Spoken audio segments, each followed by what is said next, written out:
Your 350C transmission is completely torn down. Let's go over to the inspection table and check out our valve body, pump, and drums. Here's our output shaft. Let's slide our center support off the bottom and check it out. There is some water damage to this transmission here, and this is exactly why it wasn't working. The lower reverse clutch pack is applied in first and reverse. Look at that, not even a friction left. Oh, I spoke too soon, but yeah, that's just broken down. Water damage, major water damage. Planetary does feel okay here. Center support here. Only if you shake them and one of these falls out, it's bad. This looks really good. So we got a good center support, a good lower planetary, and this is transferable into a normal TH350 transmission. Our output shaft here has some shadowing, nothing crazy here from the case bushing, and this was really dirty as well. Yeah, this looks really good. But your lower reverse clutch pack here, this is our first cause of failure, and this is water damage. And normally when the frictions lose the material here and leaves the steel exposed, that's water. That is almost 99% guarantee. Now, another sign of water damage is hard piston seals. Let's see if these are rubber still or if they've gotten hard. Oh yes, these are extremely hard. Extremely hard. This is probably gonna be hard to see on the video, but I can't even poke this with my, look, you can hear it cracking. Yeah, these seals are absolutely hard as a rock, brittle. Oh boy. Junkyard 350. Gotta love it. Okay, I know this may be just a little bit difficult to see, but we are going to make sure all of our valves move and retract properly. Let's start down here with our manual low valve. That retracts properly. Let's move on to our pressure regulator valve here. Now there is a floating valve down here, and we're going to test that in just a second. And you can hear it working. This is our 1-2 shift valve. And again, we want to make sure that it's not getting held up in any way and that it's moving back and forth. That looks good.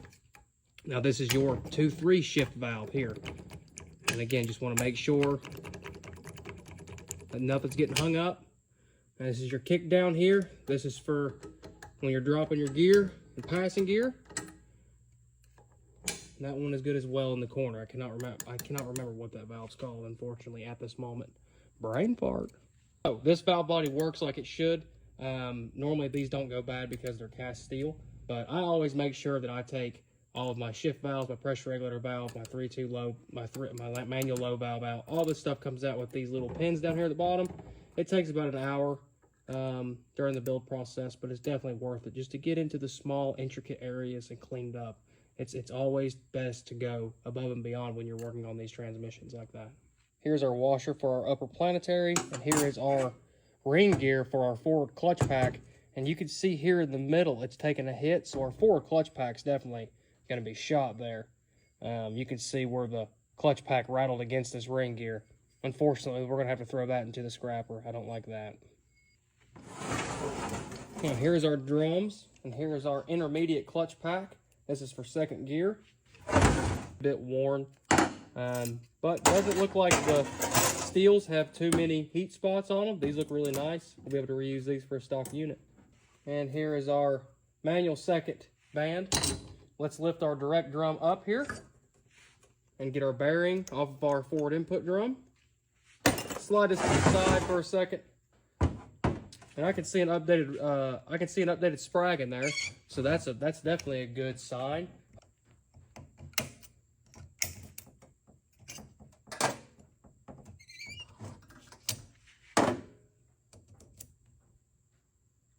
That's a good sprag. Normally when you shake them, if they fly apart, they're bad.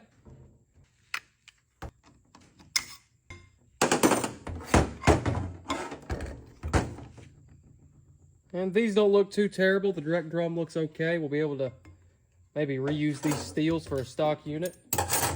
These frictions look like they've been in there since probably 1992. Here's our forward clutch pack. Oh man. Yeah, these took a shot. These took a big, big shot. Forward clutch pack went out. Had no first gear, had no forward gears. Absolutely trashed on the friction end of things. Now you don't want to lose this bearing, and you don't want to lose this too. You want to double check your end plate after you put it back together.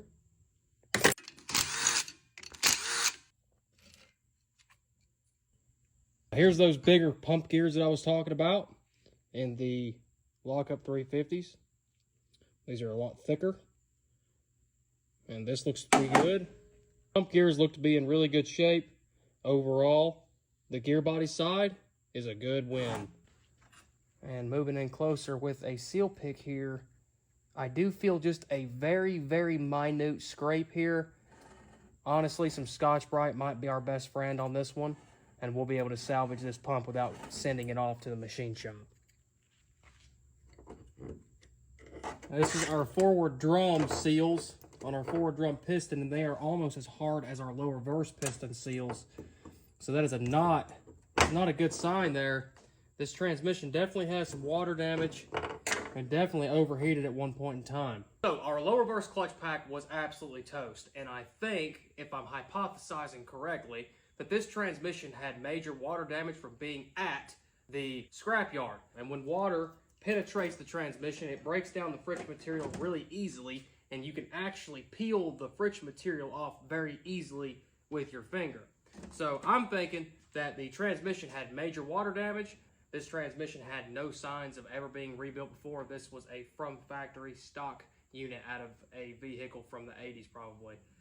So our pump is in good shape though. We'll be able to clean up all the parts and reuse everything except for this ring gear right here. I'm going to toss that out. And luckily our lower planetary was good as well.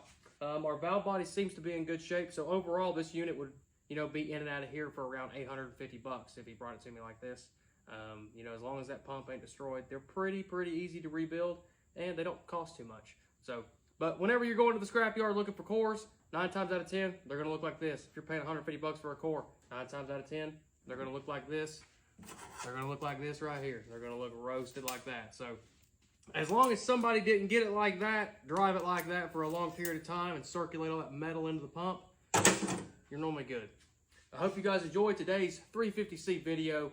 You can get these t-shirts at fsptransmissions.com, and we also ship to the lower 48 in states. So if you guys need a 350, call me up, send it to me. I'll rebuild it, send it back to you. It's 2024. We can flip and dip and do it like that. I mean, I get a lot of calls. Oh, I'm in Illinois. Oh, I'm in Delaware. You send it to me. It's no big deal. I'll go to freaking Southeastern Freight and pick it up. I've got an account. Send it to me. We'll get it rebuilt for you guys. Thank you for tuning in to another FSP Transmissions video. I'm Tyler. God bless.